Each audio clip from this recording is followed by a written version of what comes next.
마태복음의 컨텍스트 문맥을 여러분 한번 보시면요.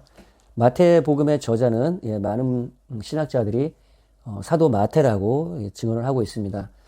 사도 마태가 이 마태복음을 썼다는 그 기록은 적혀 있지 않지만 그 초대교회 전통과 전승에 의하면 사도 마태가 이 복음서를 썼다고 그렇게 전해 내려오고 있습니다. 많은 또 신학자들이 그걸 동의하고 있고요.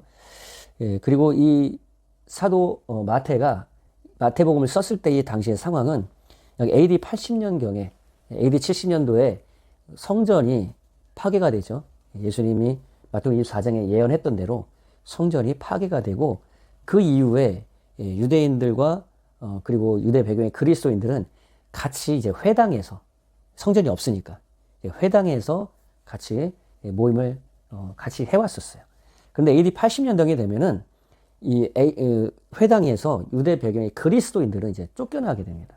그러니까 유대인들은 그리스도인들은 회당에도 참여하고 그리고 믿는 사람들끼리 어떤 예배도 이렇게 있었어요. 근데 회당에서 완전히 쫓겨나면서 가족들로부터 핍박을 당하고 동족과 민족의 어떤 배반자로 완전히 낙인을 찍혀지는, 물론 그런 이제 배경이 계속해서 있어 왔지만 완전히 이제 유대인 민족의 가족의 그룹으로서 완전히 축출되는 그런 상황에 있었어요.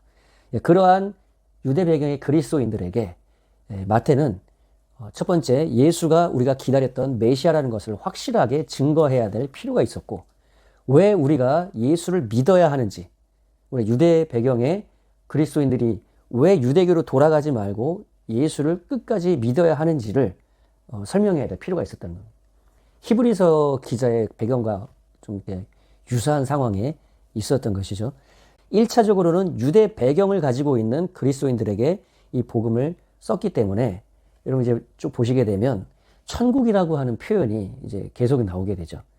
천국이라는 얘기는 Kingdom of Heaven, 하늘에 있는 하나님의 나라라는 그런 뜻이에요. 근데 왜 마태는 이 천국이라는 단어를 썼냐면 유대인들은 하나님이란 말을 입으로 말하는 것을, 내뱉는 것을 두려워해요. 그 하나님이라는 단어를 말하는 것이 그들이 하나님을 망령되게 하는 것이 될까봐 그것을 꺼려한단 말이에요. 그런 유대인들의 배경과 문화를 마태는 너무나 잘 알고 있었던 거예요. 그래서 이 유대인들은 하늘이 그렇게 말씀하셨어. 하늘이 그렇게 우리를 심판하실 거야. 이렇게 하늘이라는 단어를 썼는데 그런 배경 속에서 하늘나라, 하나님의 나라를 하늘나라로 그렇게 번역해서 썼던 거예요. 그래서 여기서 나오는 천국을 우리가 보면 죽어서 가게 될 그 하나님의 나라를 얘기한다라고 이렇게 생각을 하고 죽어서 가게 될 하늘나라로만 생각하게 되는데 마태는 그렇게 그런 의도를 가지고 말했던 것이 아니라는 거예요. 하늘의 하나님의 나라, 하나님의 나라를 말하는 것을 킹덤 오브 헤븐, 하늘나라로 표현을 했던 것입니다. 그래서 여러분 우리가 성경을 읽을 때 여기서 계속 나오는 천국은 하나님의 나라, 하나님의 통치, 나라라는 뜻 자체가 통치, 다스림이라는 뜻이기 때문에 하나님의 다스림과 통치, 하나님의 지배라고 여러분 이해를 하시면서 성경을 읽어야 되는 거예요. 하나님의 나라가 이제 이 땅에 임하였다라는 것이 마태가 선포했던 복음이었던 것입니다. 이런 또 마태복음 이제 전반에 계속 보게 되면 마태는 계속해서 선지자 이사야가 일렀으되 선지자의 말씀을 이루려 하심이라, 이런 내용이 계속 나오죠. 베들레헴에서 예수가 태어난 것도 선지자의 말씀을 이루려 하심이라. 이것은 유대인들은 구약 성경을 너무나 잘 알고 있단 말이에요. 선지자의 그 증언들을 너무나 잘 알고 있단 말이에요. 그 선지자가 말했고 증언했던 그 메시아가 바로 예수라는 것을 마태는 계속해서 증거했던 것이죠. 이런 배경들을 여러분 염두에 두면서 마태복음을 보시면 되시겠습니다.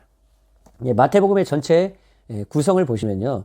마태복음은 크게 서론, 본론, 결론으로 이제 세 구조로, 세 단락으로 여러분 보시면 되는데, 그 중에서 특징적인 내용은 마태는 본론에 나오는 이 하나님의 나라를 이루는 구성들, 그러니까 서론은 하나님의 나라가 이 땅에 시작되었다라고 하는 것을 기초로 해서 그 하나님 나라를 이루기 위해서 예수 그리스도는 언약을 성취하시고 그 언약을 성취하시는 그 사역으로 하나님의 나라를 시작하시는 그런 내용이 이제 1장에서 4장까지 나오게 되죠.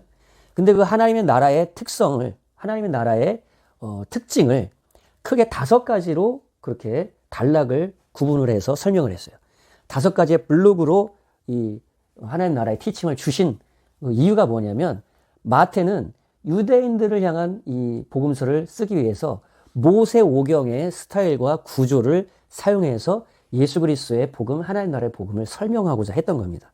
모세오경이 모세가 옛 언약의 백성들에게 5가지의 책을 통해서 율법이 되고 그리고 옛 언약의 기초가 되는 그런 말씀을 모세를 통해 하나님 주셨죠.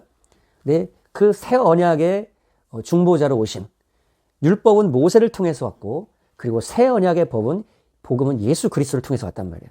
그 예수 그리스도가 이제 그 새 언약을 이루시는 그러한 새 모세와 같은 그러한 분으로서 하나님의 나라의 법을 5가지의 법을 통해서 구조를 가지고 설명을 하려고 했던 것이죠. 여기서 이제 마태가 얼마나 유대인들을 생각을 하면서 그들에게 효과적으로 복음을 전하기 위해서 노력했는지를 우리는 이제 보게 되는 거예요.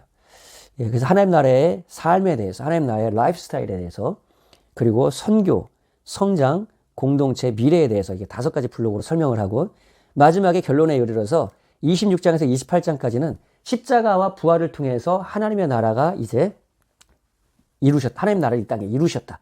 마태복음 4장에서는 때가 찼고 하나님 나라가 가까웠으니 하나님 복음을 믿으라고 하는, 회개하고 복음을 믿으라고 하는 하나님 나라가 이제 여기서 시작됐다라는 것을 말씀하셨다면 하나님의 나라를 십자가 부활을 통해서 이제 예수님은 이 땅에 이루셨다라는 거예요. 하나님이 이 땅에 예수를 보내신 이유, 예수님 이 땅에 오신 이유가 하나님의 나라를 이 땅에 이루기 위해서인 것입니다.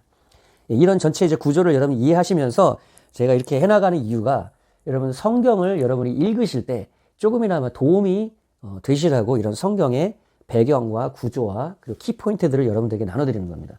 지금 제가 하는 것들은 성경 하나하나를 일일이 설명을 못하지만 이것을 통해서 여러분들이 성경을 읽어가시라고 이런 부분을 하는 건데요. 이제 새해가 되시면은 이제 많은 분들이 성경 통독을 또 이렇게 작심을 하시고 성경 통독 1독을 해야겠다 해가지고 이제 시작하시는 분들이 계시는데 제 이제 블로그에 보면은 성경 1독표 그리고 성경을 시간 순서대로 읽을 수 있도록 그 성경 통독표를 제가 구성을 해놓은 표를 만들어 놨어요. 한 4년 전, 5년 전에 이제 만들어 놨었는데, 예, 그것이 이제 새해가 되면은 항상 그 섹션, 그 블로그가 조회수가 엄청나게 올라가요. 왜냐면 많은 분들이 성경 통독을 표를 찾으시는 거예요.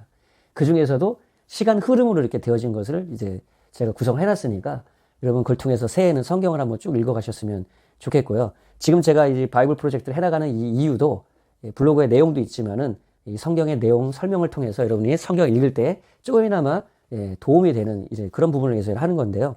왜 이것이 중요하냐면요. 성경은 창세기부터 계시록까지 66권의 책을 통해서 우리에게 하나님이 말씀하시는 그 하나님의 전체의 그 말씀들을 우리가 통전적으로 전체를 보지 않으면 여러분이 하나의 부분적이고 편협적인 진리에 빠지게 될 때 여러분의 삶이 왜곡된 삶으로 빠지게 됩니다. 여러분, 하나님은 은혜의 하나님이시고 하나님이 용서의 하나님이셔요. 그러나 하나님은 은혜와 자비와 용서의 하나님만은 아니신 거예요. 하나님 또 공의의 하나님이시고 하나님 심판의 하나님이셔요. 하나님의 심판과 공의에 대한 설교만 듣는 사람은 하나님의 자비와 사랑을 잘 못 느껴요. 몰라요. 그런데 하나님의 자비와 용서와 사랑만 듣는 사람들은 하나님의 공의의 심판이 있다는 것을 잃어버리고 방종에 빠질 우려가 있는 것이죠. 그래서 여러분 설교를 들을 때도 가장 좋은 것은 통전적으로 파편적인 설교가 아닌 창세기부터 계시록까지 전체를 가지고 설교하는 그 설교자가 여러분 가장 좋은 설교자입니다. 여러분 그리고 여러분 삶 속에서 성경을 통전적으로 읽어가는 습관이 여러분 하나님이 왜곡되지 않고 하나님의 그 진리의 말씀 안에서 여러분이 살아갈 수 있는 비결이 된다는 것을 여러분 기억하시고요. 새해에는 성경을 통전적으로 읽어가시고 설교도 여러분 쭉 통전적으로 여러분이 좋아하는 설교만 듣지 마시고 나를 격려해주고 나를 사랑해 주신다는 그런 설교만 여러분 듣는 것이 아니라 공의의 설교, 심판에 대한 설교도 천국과 지옥에 대한 설교만 또 듣는 것이 아니라 이 땅의 삶에서의 삶의 실천과 사회 정의를 위해서 살아가는 것에 대한 중요성에 대한 설교도 듣고 그래서 여러분 삶이 왜곡되거나 여러분 균형이 없는 그런 삶이 아닌 하나님 안에서 진리 안에서 균형이 있는 그런 삶을 살아갈 수 있는 비결이 바로 성경에 있다는 걸 기억하고 그렇게 한번 실천해 가시기를 바랍니다. 예, 키포인트 첫 번째 보겠습니다. 마태복음 1장 1절 17절까지를 보면요. 아브라함과 다윗의 자손 예수 그리스도의 계보라. 예, 개역 한글에는 족보라고 나왔는데요. Genealogy of Jesus Christ 이렇게 되어 있죠. 예수 그리스도의 족보란 뜻이에요. 예, 근데 왜 마태는 그 시작이 아브라함과 다윗이었을까요? 여긴 두 가지 의미가 있습니다. 첫 번째, 아브라함과 맺은 언약, 그리고 다윗과 맺은 언약의 성취를 위해서 오신 예수 그리스도라는 의미예요. 아브라함의 언약, 모든 열방이 너로 말미암아 복을 얻게 된다라는 말씀. 아브라함과 그의 후손 이스라엘, 그리고 이스라엘의 참 이스라엘이면서 이스라엘의 후손, 아브라함 후손으로 오신 예수. 그분이 바로 약속된 그 언약을 이루시기 위해서 오신 바로 그분이라는 것을 지금 증거하고 있던 것이죠. 그리고 다윗도 마찬가지죠.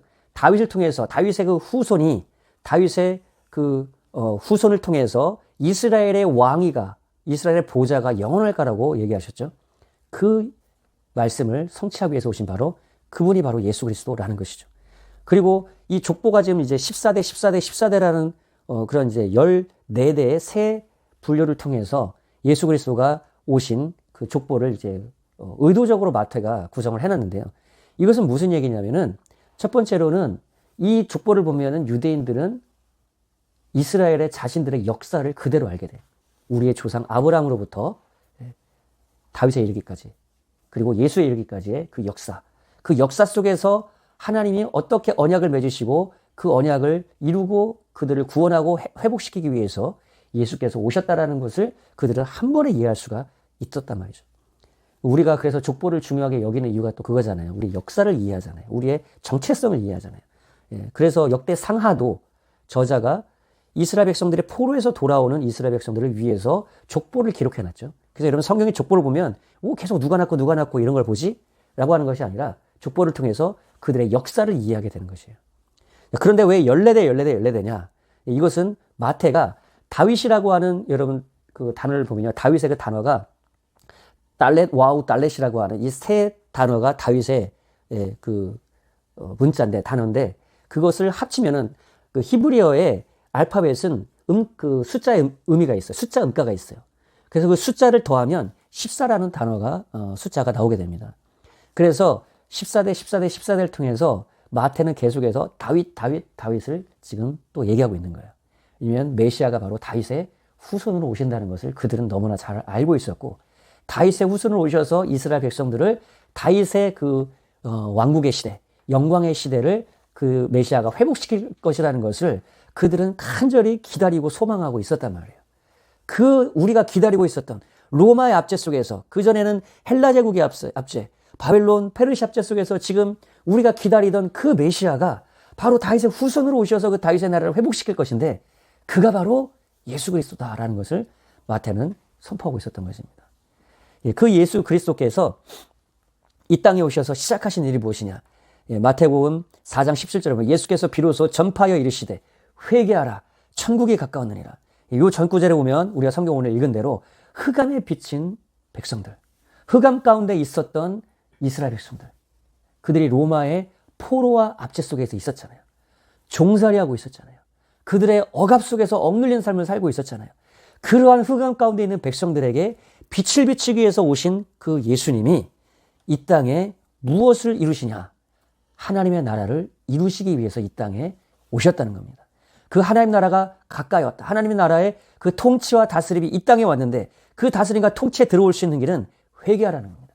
우상을 버리고 회개하고 돌아오라. 그리하면 하나님의 다스림과 통치 안으로 너희가 들어올 수 있다라고 하는 하늘의 하나님의 나라를 이 땅 가운데 이루기 위해서 예수 그리스도가 오셨다는 겁니다. 이것은 엄청난 사건이, 엄청난 선포입니다. 하나님의 나라가 지금 시작됐다는 거예요. 그 하나님의 나라를 시작하시면서 예수님은 복음을 전파하시고 귀신을 쫓아내시고 병든 자를 고치면서 하나님의 나라와 통치가 이 땅에 이루어질 때 어떤 일이 이루어지는지를 보이셨던 거죠. 하나님의 통치가 그 사람에게 임할 때, 죄를 회개하고 예수님께 돌아올 때, 그가 하나님의 통치 안으로 들어올 때, 그 죄 가운데 오게 됐던 저주가 떠나고, 그 저주 가운데 있었던 질병이 떠나고, 그 저주 가운데 그 삶을 지배하고 있던 귀신의 역사가 떠나고, 그 삶의 모든 것이 회복되는 하나님의 나라가 그 삶 가운데 이루어졌던 것이죠. 그 구원받은 하나님의 나라의 백성들, 그들을 데리고 이제 산상수훈에서 예수님은 구원받은 그 백성들이 살아야 될 삶을 이제 말씀해 주시는 거예요. 여러분 잘 알고 있는 산상수훈은 구원받은 하나님의 은혜로 사단의 저주와 압제와 죄에서 나온 사람들, 하나님의 다스림과 통치 안으로 들어온 사람들, 이미 복을 받은 사람들, 그 하나님의 은혜가 임한 사람들의 삶이 무엇인가를 가르쳐 주는 겁니다. 여러분 잘 알고 있는 심령이 가난한 자는 복이 있나니, 하나님 나라의 복이 임한 자. 여러분 영어 성경에 Blessed are the poor in the spirit, 이미 복을 받은 사람들이라는 거예요. 복을 받은 사람은 어떤 사람이야? 심령이 가난한 사람이라는 거예요. 심령이 가난해서 하나님의 은혜만을 간구하는 사람들, 이 사람들이 하나님 나라의 은혜를 받은 사람들이라는 거예요. 여러분 창세기 1장 26절에서 28절에 보면은 하나님의 형상과 모양대로 사람을 만드시고 복을 주시면서 가라사대 이르시되 생육하고 번성하고 땅에 충만하여 세상을 다스리고 정복하라고 말씀하시죠. 하나님이 복이 임한 상태, 하나님 복이 임했다는 얘기는 하나님의 형상과 모양대로 지음받아서 하나님이 그와 함께 하신다는 거예요. 성경의 복은 하나님이 그와 함께 하셔서, 하나님이 그와 임재하셔서 하나님의 형상과 모양을 나타내고, 그리고 그것이 하나님의 형상과 모양이 우리 삶 가운데 이루어질 때에 우리 삶 속에서 생육하고 번성하고 다스리고 땅을 정복하여 하나님의 다스림의 특징을 나타내는 그 삶이 바로 복을 받은 사람이고 하나님의 형상과 모양대로 지음받은 창조된 원래 인간의 모습이라는 겁니다. 그러니까 그렇게 회복된 사람, 그렇게 창조의 모습과 모양대로 하나님의 형상과 모양대로 회복된 사람은 어떤 사람이냐? 복을 받은 사람이고, 그런 사람은 심령이 가난하다는 거예요. 그리고 애통한 자라는 거예요. 온유한 자라는 겁니다. 그리고 의에 줄이고 목마른 자라는 거예요.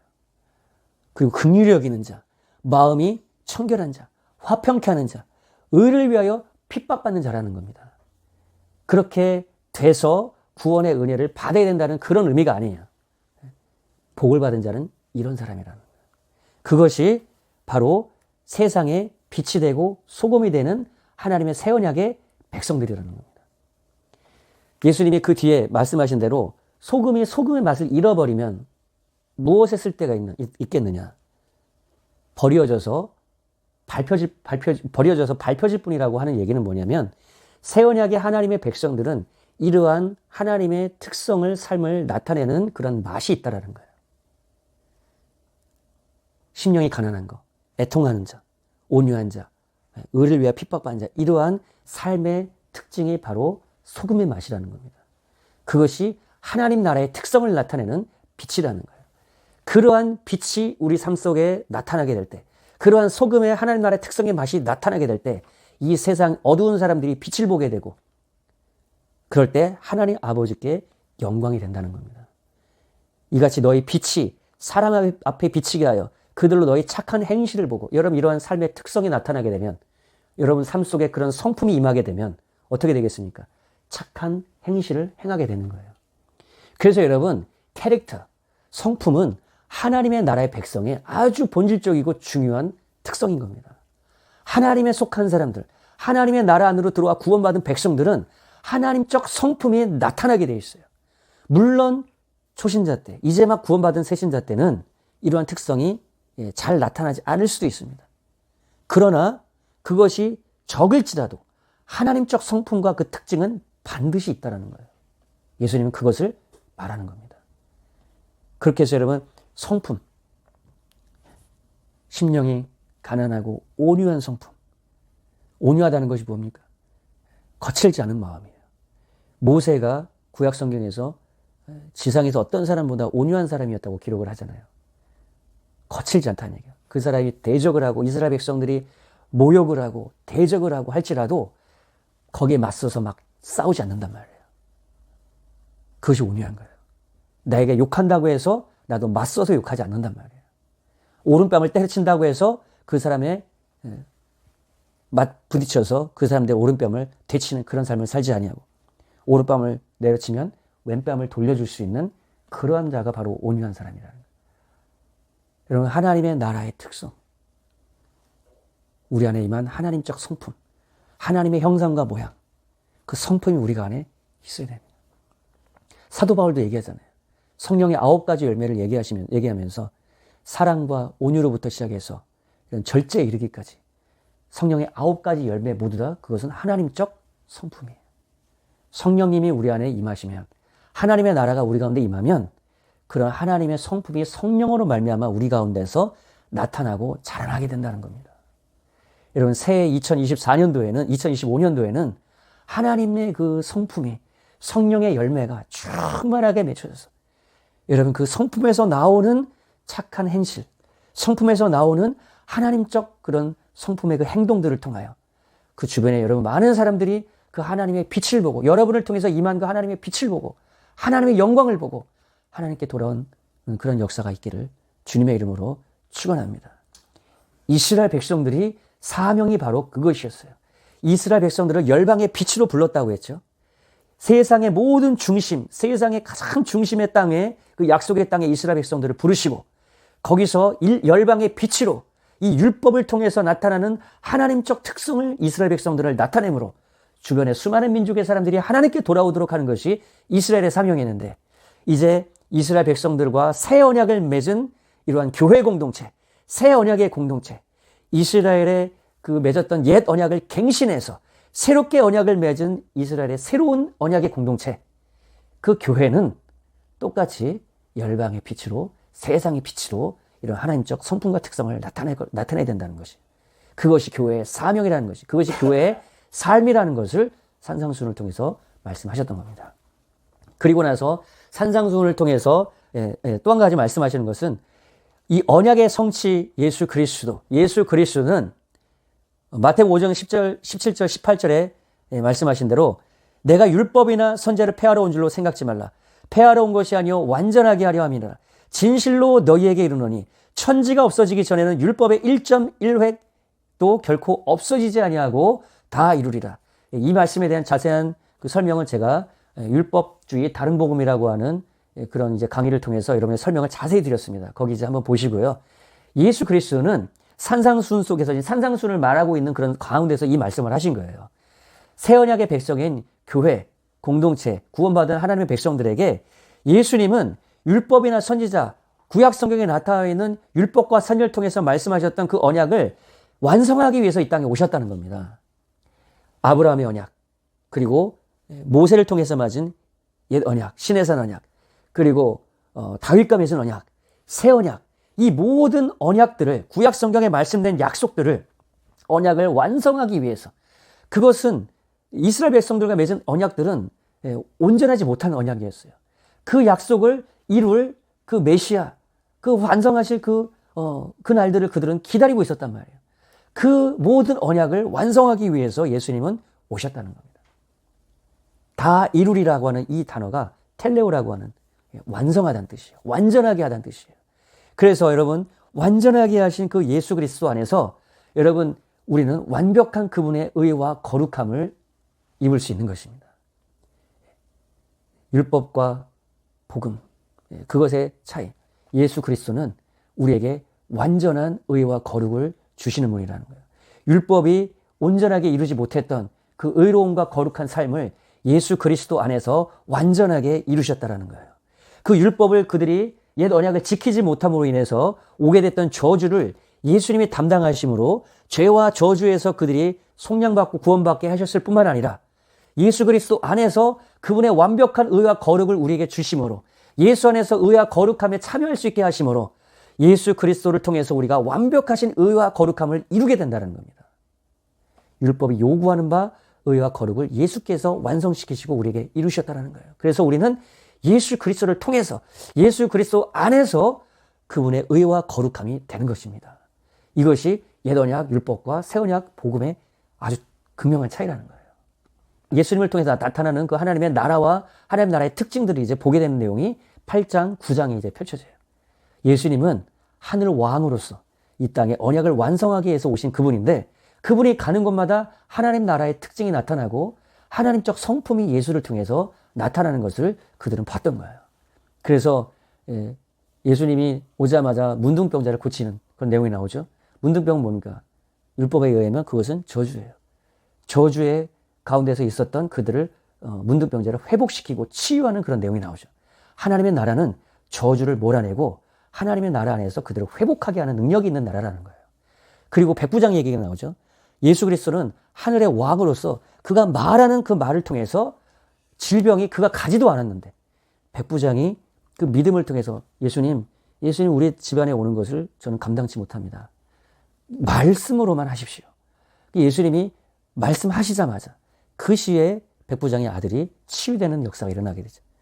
그러니까 하나님의 그 말씀의 권능, 창세기 1장에서 빛이 있으라 하심에 빛이 있었고 했던 그 말씀의 권능이 예수를 통해 나타난 걸 통해서 그 예수가 바로 하늘과 땅의 창조자, 하늘과 땅의 왕이신 분이구나라는 것을 예수는 증거하고 그 주변의 사람들은 그것을 목도했던 것이죠.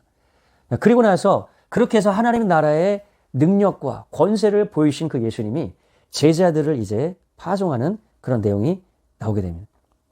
하나님 나라는 선교하는 나라라는 거예요. 하나님 나라는 하나님 나라의 그 복음을 선포하는 나라라는 겁니다.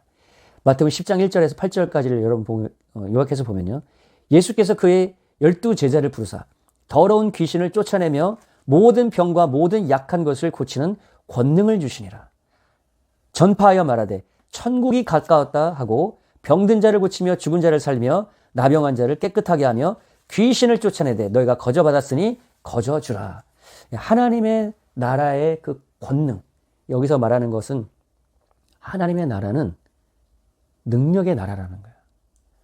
하나님의 나라가 임하면 거기에 반드시 능력이 따른다는 겁니다. 그리고 그 권능을 12 제자에게도 주셔서 그 하나님의 권능이 예수님처럼 그들에게도 나타날 때 어떤 일이 벌어지냐는 거예요.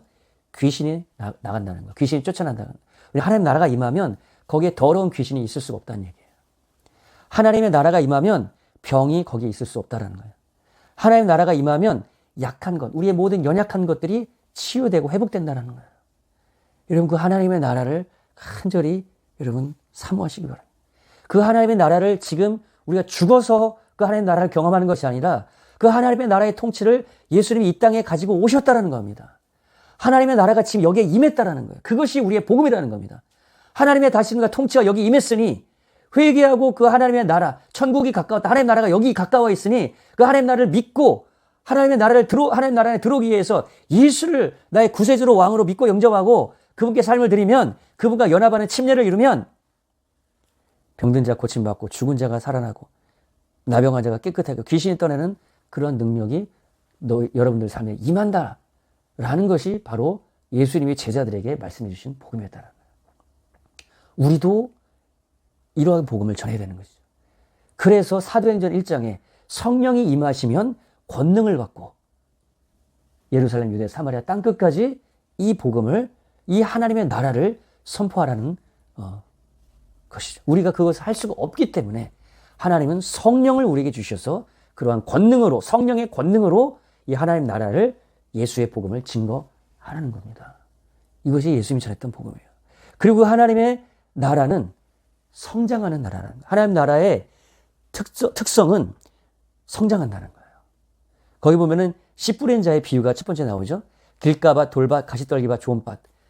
모두 다 사람의 심령의 상태를 말하는 거예요. 마음밭을 얘기하는 것이에요. 예수님이 친절하게 그 비유를 설명해 주시죠.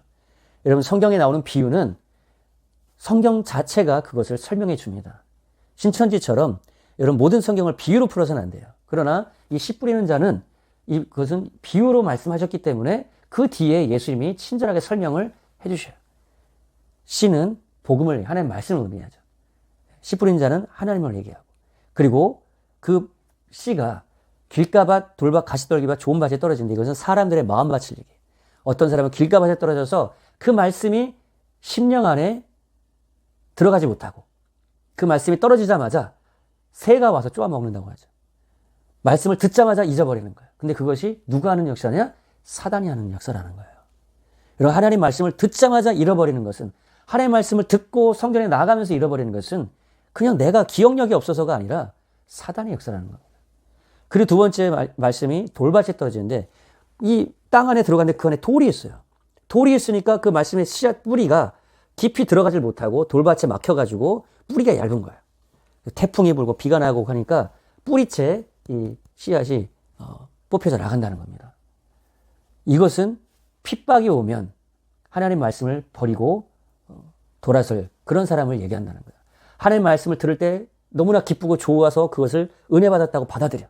근데 하나님 말씀 때문에, 하나님 말씀을 지키고 사는 것 때문에 오게 되는 환란이 오거나 핍박이 오거나 손해가 오면 그 말씀을 버려버리고 세상과 타협하고 세상으로 살아가는 이런 사람들이 바로 돌밭의 사람들이라는 거예요. 마음이 돌이 있는 거예요. 세상이라고 하는 돌이 있는 거예요. 우상숭배가 그 사람을 장악하고 있는 거예요. 하나님의 말씀이 그 안에 자리 잡지 못한다는 거예요. 세 번째 가시떨기 밭은 세상의 일락이라고 얘기해요. 세상을 살아가면서 세상이 너무나 즐거워. 그래서 세상이 너무나 즐거운 이 기쁨 때문에 말씀이 들어왔다가 그 세상의 일락, 세상의 즐거움이 그 말씀을 초킹한다고 나와요. 말씀을 숨이 막히게 해서 그 씨앗이 거기서 죽어버린다는 거예요. 여러분 삶 속에, 마음 속에 세상을 너무나 좋아하는 것이 있으면 하나님의 말씀이 여러분 심령 안에 들어가다가 그 세상을 좋아하는 그 마음이, 그 우상이 씨앗을, 말씀의 씨앗을 죽인다는 거예요. 그 말씀이 자라가지 못하게 한다는 거예요. 그래서 열매 맺지 못해. 근데 좋은 밭은 30배, 60배 그 말씀이 그 안에서 왕성하게 자라서 인내로 결실해서 결국에는 열매까지 맺게 한다는 거예요. 거기 보면 인내로 결실한다는 얘기가 나옵니다. 좋은 밭의 마음을 가진 사람은 하나님 말씀을 인내로 그것을 지켜내고 그것을 열매로 나타낸다는 거예요. 삶으로 그 말씀이 나타난다는 겁니다. 여러분, 하나님 말씀을 지키고 하나님 말씀대로 살아가는 것을 얘기하면 그것은 행위구원이고 율법주의자라고 얘기하는 분들이 있는데 그렇지 않습니다, 여러분. 믿음과 말씀의 순종은 동일한 거예요. 구약성경에는 순종으로 나오지만 신약성경에는 믿음이라 나오죠. 로마서에 바울이 얘기했던 여러분 그 율법의 행위라고 하는 것은 율법의 의식과 규례를 지키는 그런 행위를 말하는 거예요. 그러나 야고보에서 나오는 행위, 행함이 없는 믿음은 죽은 믿음이라고 하잖아요. 거기서 말하는 행함은 믿음의 행위를 말하는 겁니다. 새 언약의 생명의 말씀, 복음의 말씀을 내가 믿음으로 화해서 그 말씀을 내 삶 속에 이루어내고 그 말씀을 내 삶 속에 결실해내는 삶, 그러한 삶이 믿음의 삶이라. 그러한 결실을 이루는 자가 좋은 밭이라는 겁니다. 그래서 마태복음 7장에서도 산상수훈에서도 예수님 말씀하셨잖아요. 주여 주여 하는 자마다 천국에 다 이르는 것이 아니라 하나님의 말씀대로, 거기서 말하는 건 산상수훈이죠. 산상수훈에 말씀하신 그 말씀대로 살아가는 자, 그 말씀 안에서 살아가는 자가 바로 천국에 들어간다는, 하나님 나라의 통치 안에 들어온다는 겁니다. 알곡과 가라지의 비유가 나오죠. 예. 알곡은 하나님의 나라의 그 복음의 씨앗을 말해요.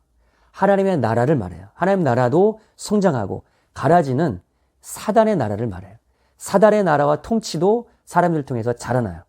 그래서 여러분 마지막 때가 갈수록 하나님의 나라도 크게 성장하고 전진하고 사단의 통치와 나라도 크게 확장되고 더욱더 극렬하게 사단의 나라를 사람들을 통해서 나타낼 겁니다. 이 나라는 충돌하게 될 것이에요. 그러나 예수님 말씀하시죠. 제자들에게 그 가라지를 뽑을까요? 아니다, 그냥 두어라. 예수님이 재림하실 때 마지막 날에 하나님이 그 가라지를 모두 다 뽑아내고 알곡은 곡간에 들여서 하나님의 나라 안으로 들여오게 한다. 그렇게 말씀하셨던 것이죠. 알곡은 알곡끼리 모여지고 가라지는 가라지끼리 모여질 것이란 말이에요. 여러분은 알곡과 가라지 중에 어느 곳에 속할 것이냐? 알곡은 하나님 나라가 내 안에서 결실을 맺고 그것이 내 삶 속에 나타나는 삶을 살아가는 자가 바로 알곡이라는 겁니다. 그리고 겨자씨의 비유가 나오죠. 하나님 나라는, 겨자씨라는 것은 아주 작은 씨앗이잖아요.